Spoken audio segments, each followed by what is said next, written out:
Hey guys, Curtis here. In this video, I'm going to teach you the most powerful way of getting rid of anxiety that I've ever heard of. It's a method that I came up with myself. I started with techniques that I learned from other people and I modified them and I discovered things, and now I'm going to share them with you. This technique can get rid of all of your anxiety. I've used it dozens of times now to get rid of certain feelings of anxiety about different things in my life. So I'm going to teach you the whole method right now for free, and I would love to hear someone say they got cured of their anxiety disorder by doing this. Several years ago in my life, I cured myself of a severe anxiety disorder by using a method that was not this method. It's actually a simpler version that I started with, and then out of that I made this method very recently, and I would like to share it with you. So first of all, I want to talk about how anxiety affects you and then how you can sort of overcome it with this method to achieve more success in your life. Now, a lot of success coaches and self-help people will talk about these three areas of life: health, wealth, and relationships. These are the three big areas of life. Almost every form of success that you want fits into one of these categories. So, you want to get a better body, you want to live longer, you want to make more money, and you want to, get into a successful relationship, or you just want to, hook up with people, whatever. But the thing is, in your life, there is something like this that is a circle of everything physically possible for you to achieve. You can make a lot of money if you work hard. You can meet people and get into a good relationship. You can go to the gym every day and get into good health. But what you have is, within this circle of everything possible, you have fears and anxieties. You have, a lot of money here, but then you have this fear here that says, well, I can't ask my boss for a raise because I'm scared of that. And I can't apply for a new job because I'm scared. What if I get rejected in the interview? And oh, I can't, go start my own business. And oh, I can't ask this person for money. And then that's the wealth. In the relationship, you say, oh, I can't ask out that person I'm interested in because what if they reject me and someone makes fun of me? Oh, I can't make a new friend because what if they laugh at me? What if they talk gossip about me behind my back? Oh, I can't go to the gym every day because I can't afford a gym membership. I was in that position in my life a few years ago. Oh, I can't eat healthy because what if, whatever. But all of these fears, they block out parts of your life so that your comfort zone is actually much smaller than what is, this is your comfort zone. It's much smaller than what should be possible. And so your fears really diminish your life significantly.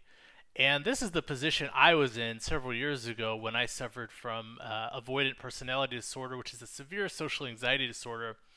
It really made me want to only work in jobs that avoided people. I considered being a janitor so I could clean bathrooms alone instead of actually getting a job that would involve interacting with people. It made it so that I didn't have very many friendships because I avoided hanging out with people and meeting new people. And health-wise, I don't think it affected my health that much, but it definitely didn't help the other areas. But I overcame that anxiety disorder with a method that I talked about in a previous YouTube video. But I'm here to tell you I have an even better method that works faster and easier than before. It's literally insane. But first, I have to tell you, so this is how anxiety negatively affects your life, but I need to tell you how anxiety works, because I've discovered that when you have a fear of something, let's say fear of heights, you describe it maybe, oh, I'm afraid of heights. But what I've discovered is you're not actually afraid of heights. What you are afraid of is certain outcomes that you think might happen if you go up a ladder or up in a high place. And what I've discovered is if you start exploring these outcomes that you're afraid of, that is actually the key to getting rid of your fear. That is step number one. So let me tell you what I mean by outcomes. You know, let's say your wife asks you to climb on the roof to put up some Christmas lights, and you have a fear of heights. Well, if you sit down and just ask yourself, what am I really afraid of climbing up the ladder? You might say something like, well, I'm actually afraid that while I'm climbing up the ladder, you know, that ladder's kind of wobbly and it might slip and fall and I might break a bone and I'll be in terrible pain. So here you're actually afraid of physical pain. And then you might say, okay, what else am I afraid of? What other outcome am I afraid of? And you say, well, you know, if I get up there, once I'm up there, you know, I'm gonna have to climb down once I'm done putting the lights up, right? And you know, when you climb down from a roof onto a ladder, you got to take that first step onto the ladder where you can't really look down because you have to be holding the roof. And what if my foot slips and I fall off and, you know, I don't break any bones and I don't get into physical pain, but what if somebody sees me fall and they think I'm an idiot and they laugh at me and they think I'm clumsy? So this is like other people's opinions. So that's an outcome. Maybe you're afraid your wife will see you fall and she'll think you're an idiot, you know? And then you say, okay, what else am I afraid of? And so you say, well, you know, if I do fall and break something, you know, I've heard that some people who break a bone, they get chronic pain for the rest of their life because the bone never really heals properly. And I really don't want to be one of those people with chronic pain.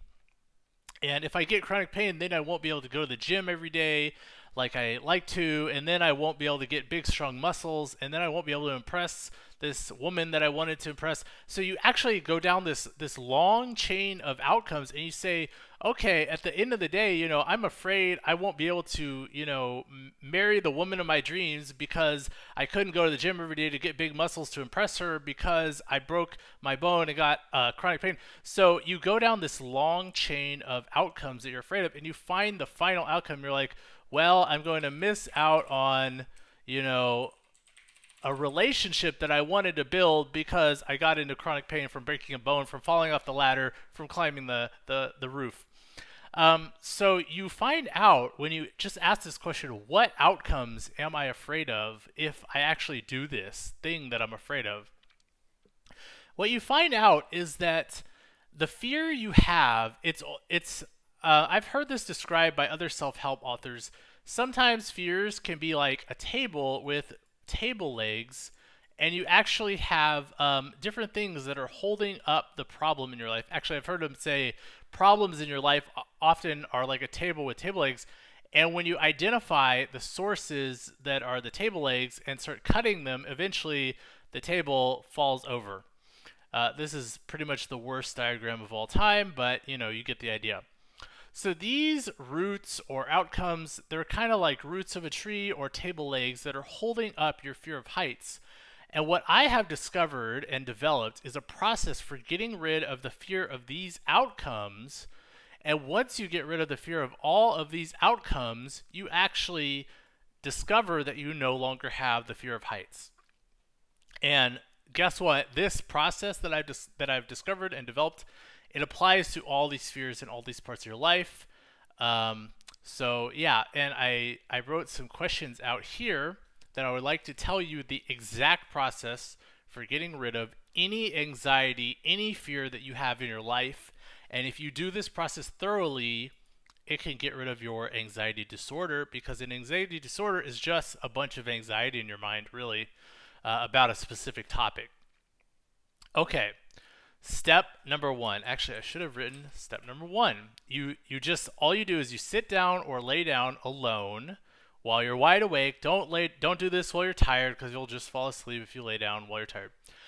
You do this alone with in a quiet room where you have 20 minutes to do this by yourself, and you ask yourself this question: what are the exact outcomes that I'm afraid of? And you just sit there and you explain to yourself exactly, in the maximum detail possible, what you are afraid of and why you're afraid of it. And I want you to go down the rabbit hole of, I'm afraid of falling off the ladder because if I fall off the ladder, then I might have broken bone, and then once my bone heals, I might have chronic pain, and then once I have chronic pain, I won't be able to go to the gym every day, and then you go down the entire rabbit hole, and you explore every branch of your fear. And I just want you to answer the question, what are the outcomes I'm afraid of? And when I do this with a anxiety feeling of mine, usually I have at least 5 outcomes I'm afraid of that are contributing to one feeling of fear. And what I've discovered is you really only get bad feelings of anxiety when you've built up a bunch of outcomes that you're afraid of in your head. You know, when you're only afraid of one outcome, you know, maybe you say, well, that's not, you know, I can avoid that one outcome. But when you're afraid of 10 outcomes, you say, oh boy, there's, you know, if I climb that ladder, there's a lot of things that could go wrong. So this just builds the fear in your head until it creates anxiety. And I believe that's probably what creates an anxiety disorder, is just having a lot of outcomes you're afraid of. It could be just one outcome you're very afraid of. Actually, I forgot to type something, which is step 0. Accept that during this process, you will feel physical symptoms of anxiety. Okay, so step 0, before you answer this question yourself, is to understand that while we are working through these thoughts, you will feel your anxiety, but that's okay. It's okay because we're going to reduce the anxiety and get rid of it. Normally, people they try to avoid any thoughts that will bring up fear and anxiety because they don't know how to get rid of it. But when we're getting rid of it, it's okay if your heart is racing. This is what happens to me. When I feel anxiety, including when I'm doing this process to get rid of it, my heartbeat starts beating faster. If my anxiety is really bad, my heart will actually skip a beat sometimes. My throat will choke. Like I feel like I can't breathe as easily. You know, if I get really anxious, my palms will get sweaty.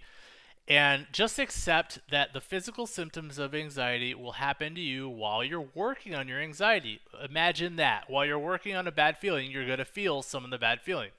That's okay. Not a problem. Not a problem.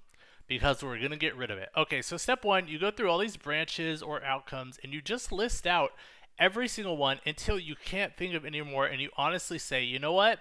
If I climb the ladder, that's all the bad things I'm afraid of happening. You know, like 6 things. I'm afraid of those.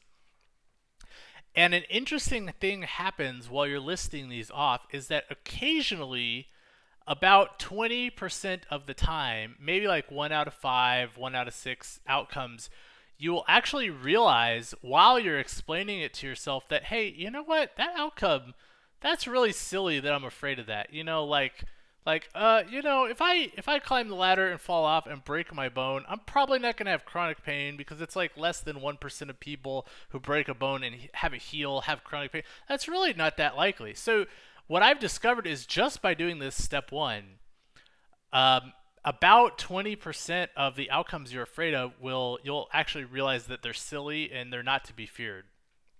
But if that doesn't happen to you, that's fine, because this is only step 1 of getting rid of them. So let's move on to step 2, which is you ask yourself, there we go. You ask yourself this question: what is the truth about these outcomes? Now, what I mean by this is almost always, actually from my experience, always, an outcome that I have been afraid of is actually a very exaggerated outcome that is not likely to happen. So I wrote here, the truth is usually that your feared outcome is unlikely to happen. It's unlikely that if you climb up a ladder, you're going to fall off of it. Think about how often do people really fall off ladders? Not that often. It's unlikely if you fall off the ladder that you're going to break a bone. You know, I actually, many years ago, I actually saw my dad fall off the roof while he was on the roof or something, and he fell off and landed on the dirt, and he didn't break any bones, and he was actually laughing about it. You know, maybe it's 50-50. If you fall off the ladder, you'll break a bone, 50-50. And then, you know, oh, my chronic pain and oh, I won't be able to work out, all that stuff. You know, if you think about it, like, what is the truth about that? Well, the truth is, you know, even if I broke a bone, I probably wouldn't have chronic pain. And even if I had chronic pain, you know, I'd probably still be able to work out. And even if I couldn't work out, you know, I could still, you know, attract my girlfriend some other way. I don't need a girl that's, you know, just into big muscles, blah, blah, blah. All the outcomes, all the branches of your fear. What you will discover if you just ask the question, what is the truth about the outcomes I'm afraid of, is that they're usually unlikely to happen. And even if something bad happens to you, it probably won't be as bad as the outcome you are afraid of. But sometimes, even if something truly bad could happen, you could fall off the ladder and break a bone and it would be very painful. You can probably avoid that outcome by changing your behavior ahead of time or right now. That means the truth is, if you just, let's say you're climbing the ladder and the ladder is wobbly, you know what you can do to avoid falling off it? You can ask your wife to, or whoever to help you hold the ladder while you're climbing it so it doesn't wobble. And so you're going to be much less likely to fall off. So what I have discovered is that once I have listed out every outcome I'm afraid of, and I can't think of any more, and then I come here and I say, what's the truth about it? There's going to be multiple truths, you know, because you're doing this for every outcome that you came up with.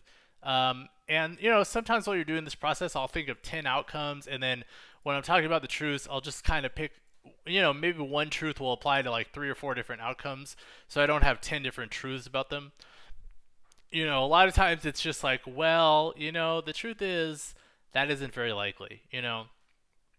Like, I recently, just today actually, got rid of a feeling of anxiety of what somebody would think of me if I took a certain action. I know it's a very vague statement, but I don't really want to talk about my personal life in this video.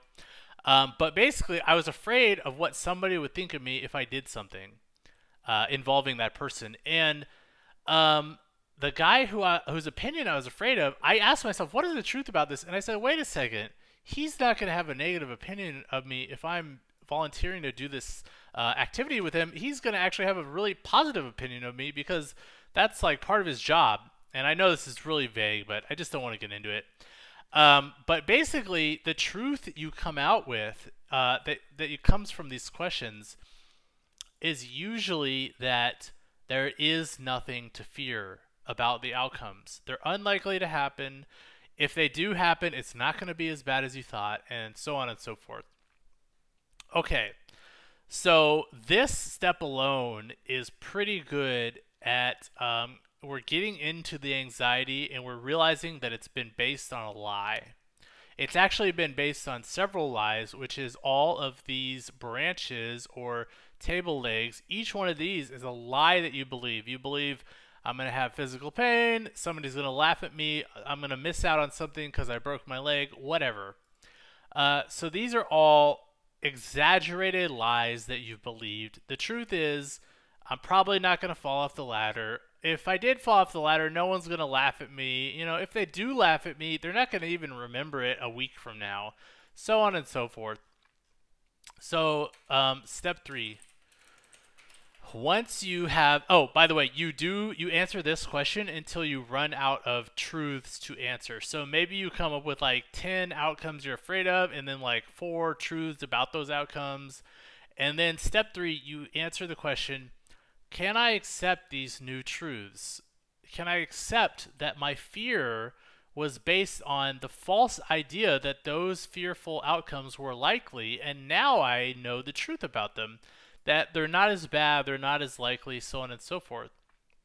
And here's the real kicker.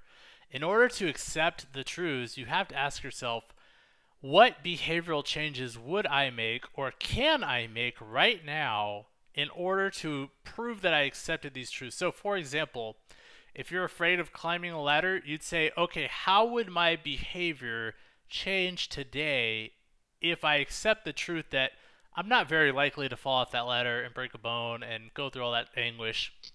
And the answer is, well, I would go outside and I would climb the ladder. And so you say, can I agree to do these behavioral changes to the best of my ability? And you just say, you know what? It turns out I can, and I'm just gonna, do it according to the new truth I've realized, which is that, if I just, ask my wife or my friend to hold the ladder, or maybe I can prop it up really securely and then climb carefully, I'm not gonna fall off it. So the truth is, my behavior is, oh, just don't, be a dumbass while you're climbing the ladder. Just climb it carefully and you won't fall off of it. So once you have accepted that you can behave in this new way without fear, once you've fully accepted the behavioral changes are possible for you and they're an option for you, guess what happens? This fear that was stopping you from doing this stuff, it goes away and you actually free up your comfort zone. This is actually your comfort zone. Yeah, whatever. Okay, close enough. Comfort zone. And it gets bigger, and it encompasses everything that is physically possible. Once you take away all your fear, it becomes physically possible. It becomes mentally possible for you to do these things that are physically possible, and your comfort zone expands. I know that diagram is like the worst diagram of all time, but you know what? I don't have a budget for producing these videos, so we're going to stick with that. Okay, so about these behavioral changes. It turns out you don't actually have to make the changes, but you do have to accept that you can make the changes. And that really means accepting that your fear is gone because it was based on lies that you believed about outcomes that are not really going to happen. Accepting that you can make these changes is the final step in letting go of your fear. Once you've fully accepted them, your fear will go away. The outcome previously feared is no longer feared because now you fully believe you can avoid it or it's unlikely to happen. Now, this is the end of your anxiety. If you go through this process, which only takes roughly 30 minutes, maybe, just depending on how many outcomes you have to deal with in your mind, you will get rid of your anxiety. Now, there's one thing I forgot to write here, which we're just going to call it step 4, is repeat the process if anxiety continues.